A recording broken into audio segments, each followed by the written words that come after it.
Welcome to G Fun Facts Online, the show that uncovers the amazing science and stories hidden in our everyday world. Today, we're talking about something you've probably already touched multiple times this morning. It's in your phone, your keyboard, the container for your lunch, and the chair you might be sitting on. We're talking about plastic. It's the undisputed champion of modern materials, cheap, durable, and unbelievably versatile. It has fueled a global industry worth over $1 trillion. But what if I told you that for every dollar of value we see, there's a hidden ledger, a debt to our planet that is measured not in billions, but in trillions? Today, we are charting the unseen economic odyssey of plastic, from a symbol of convenience to a massive environmental liability, and we'll explore the incredible innovations that might just save us from being buried in it. Let's start with the sheer scale of the plastic empire. The global plastics industry is an absolute behemoth. In 2024, its market size was projected to soar past $1 trillion, and it shows no signs of slowing down. The demand is driven by everything: the packaging that keeps our food fresh, the lightweight parts in our cars that improve fuel efficiency, and the sterile medical devices that save lives. The economic appeal is simple. It's incredibly cheap to make. Ever since materials like Bakelite appeared in the early 20th century, plastic has been the go-to alternative to more expensive, traditional materials like wood, metal, and glass. This cost-effectiveness kicked off an era of industrial growth and mass consumerism that we're still living in today. But here's the crucial economic imbalance that drives our entire plastic problem. It is almost always cheaper for a company to produce brand new or virgin plastic from its raw materials, crude oil and natural gas, than it is to use recycled plastic. Think about that. When the price of oil is low, making new plastic becomes even cheaper, making recycled materials even less competitive. This simple economic fact is the engine that feeds the relentless production of new plastics, which in turn fuels the global waste crisis. And while this industry provides millions of jobs, the power is concentrated. A report from 2021 found that just 20 major companies were responsible for producing half of all the world's single-use plastic. It's a powerful economic machine, but its true costs are nowhere to be found on the balance sheets of the companies profiting the most. This brings us to the pollution price tag. The very qualities that make plastic so great for business, its durability and low cost, are precisely what make it an economic catastrophe in its afterlife. The true cost of plastic pollution is a number so large it's hard to comprehend. One incredible study estimated that the total lifetime cost of the plastic produced in just the year 2019 will be a monumental $3.7 trillion. To put that in perspective, that is more than the entire gross domestic product of India. How is that even possible? This immense cost isn't just one thing. It's spread across our entire global system. First, there are the direct economic losses. Industries that rely on a healthy planet are bleeding cash. Take tourism. Who wants to vacation on a beach covered in plastic litter? A single major marine litter event in South Korea in 2011 caused a revenue loss of around 29 million euros because over 500,000 fewer tourists showed up. The fishing industry is another victim. Plastic debris damages fishing gear, clogs boat motors, and contaminates fish stocks. One estimate suggests that marine plastic pollution reduces the GDP of the Asia-Pacific Economic Cooperation region by up to $7 billion every single year. Then there are the cleanup costs. Managing the mountains of plastic waste we produce is a huge financial burden for cities and countries. Collection, sorting, and disposal cost billions annually. On top of that, governments and nonprofits spend up to an additional $15 billion per year just on cleanup activities, trying to pull plastic out of our rivers, oceans, and landscapes. We also have to account for climate change. The entire life cycle of plastic, from drilling for oil to its eventual disposal, is a massive source of greenhouse gases. we're talking about 1.8 billion tons of emissions annually. These emissions accelerate climate-related disasters like floods and droughts, which carry their own massive economic price tags. And finally, there are the human health and social costs. Plastic production facilities and incinerators are often located in low-income and marginalized communities, exposing residents to toxic pollution and creating significant health risks. This multi-trillion-dollar liability points to a fundamental failure in our market. The price you pay for a plastic product does not include the monumental cost of the damage it will cause later. It's like buying a car without factoring in the cost of fuel, insurance, or repairs for its entire lifetime. We've been ignoring the true cost, and the bill is now coming due. So what about recycling? Isn't that the answer?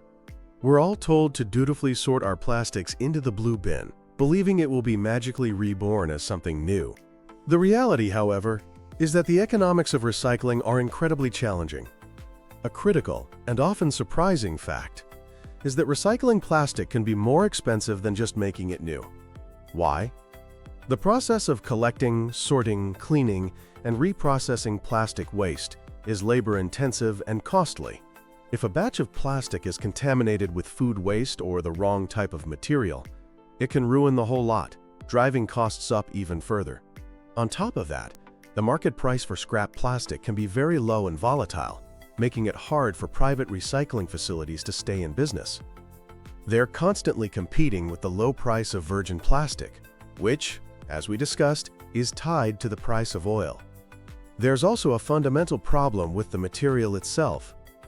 Unlike glass or aluminum, which can be recycled almost infinitely without losing quality, most plastics degrade every time they're reprocessed.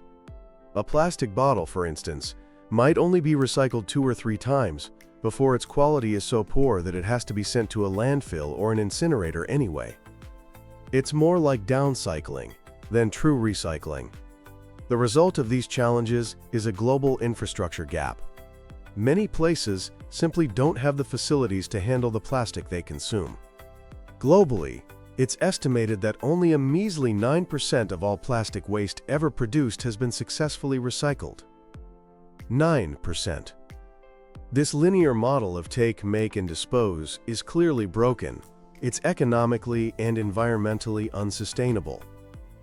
This has led to the rise of a much smarter concept, the circular economy. The goal of a circular economy for plastics is to eliminate waste altogether. It's a complete redesign of the system. The idea is to keep materials in use for as long as possible by designing products to be reusable, easily recyclable, or compostable. The potential economic prize for making this shift is enormous. One analysis projected that by 2040, a circular economy for plastic could generate annual savings of $200 billion. It could create 700,000 net additional jobs, reduce the amount of plastic entering our oceans by 80%, and cut greenhouse gas emissions by 1/4. So how do we get there? It requires 3 key actions. First, we need to eliminate all the problematic and unnecessary plastic we can. Think single-use forks or plastic-wrapped vegetables that don't need it. Second, we must innovate, ensuring that the plastics we do need are designed from the start to be reused or recycled easily. And third, we need to build the systems to circulate all those plastic items, keeping them in the economy and out of the environment. This is a huge undertaking, but the long-term savings and value creation present a powerful economic argument for change. Of course, industries don't just change on their own. That's where governments and institutions come in, using economic levers to steer the market towards sustainability. These policies are designed to fix that market failure we talked about, to make the price of plastic reflect its true cost. One of the most direct tools is a tax on new, virgin plastic. A tax like this makes virgin plastic more expensive, which automatically makes recycled plastic more economically competitive. The money raised from the tax can then be used to fund better waste management and cleanup projects. Another powerful tool is called extended producer responsibility. or EPR. This is a game changer. EPR schemes make the manufacturers, the companies that produce the plastic products, financially responsible for managing them at the end of their life. If a company has to pay for the recycling or disposal of its own packaging, you can bet it will suddenly have a very strong incentive to design packaging that is lightweight, easy to recycle, and uses less material in the first place. You've also probably seen deposit refund systems in action. When you buy a drink in a plastic bottle, you pay a small extra deposit, which you get back when you return the bottle to a collection point. These systems are brilliant because they motivate us, the consumers, to participate, and they have been proven to achieve incredibly high recovery rates for bottles and cans. Together, these economic levers are crucial for leveling the playing field and accelerating the shift to a circular economy. But what if we could go even further? What if we could not only stop using fossil fuels to make plastic, but also turn our existing plastic waste into a valuable resource? This brings us to the most exciting part of our story, the new biofrontier. First, let's talk about bioplastics. These are plastics derived from renewable sources like cornstarch or sugarcane instead of fossil fuels. The global market for biodegradable plastics was already valued at $4.7 billion in 2022 and is growing fast. Now, they aren't a perfect solution just yet.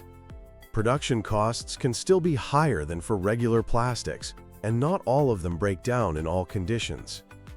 You can't just toss a compostable fork in your backyard garden and expect it to disappear. It needs specific conditions found in industrial composting facilities. But for certain uses, like food packaging that gets contaminated with food, compostable bioplastics could be a great way to divert organic waste away from landfills. But even more revolutionary is the field of biorecovery. This is where science gets really cool. Researchers are harnessing the power of nature, using microorganisms and enzymes to break down or even upcycle plastic waste. Scientists have discovered and engineered super enzymes that can essentially eat certain types of plastic, like the PET, used in water bottles, and digest them in a matter of days, rather than the centuries it would take in nature. This process breaks the plastic down into its original chemical building blocks. These building blocks can then be used to create brand new, high-quality virgin plastic, creating a perfect closed-loop system. But it gets even better. Biorecovery isn't just about recycling, it's about upcycling. This means using microbes to transform low-value plastic waste into completely new, higher-value products. Imagine bacteria that eat old plastic bottles and, in the process, produce valuable, biodegradable plastics, or even chemicals that can be used to make medicines. Researchers are actively working on creating plastic biorefineries that could do just this. While the technology is still young and needs to be scaled up, biorecovery represents a true paradigm shift. It's the ultimate alchemy, turning what is currently a multi-trillion-dollar liability into a valuable feedstock for a new, sustainable economy. So, the economic story of plastic is one of deep contradiction. It is a tale of a wonderfully useful material that built a trillion-dollar industry, but did so by creating an even larger debt to our planet and our society. The old linear model of take, make, and dispose has been exposed as an economic illusion, hiding the true, staggering cost of our plastic addiction. To build a sustainable future, we have to perform a fundamental recalculation of value. We must acknowledge the hidden costs of pollution and embed them into the price of the material through smart policies. We have to invest in the innovation and infrastructure needed to make a circular economy an economic reality, not just an environmental ideal. And we must continue to pioneer incredible new frontiers like biorecovery, which hold the promise of finally closing the loop. The economic journey of plastic has brought us to a critical crossroads. The path we choose next will decide whether it remains a symbol of our disposable past, or if we can transform it into a building block for a truly sustainable future. Thanks for tuning in to G Fun Facts Online.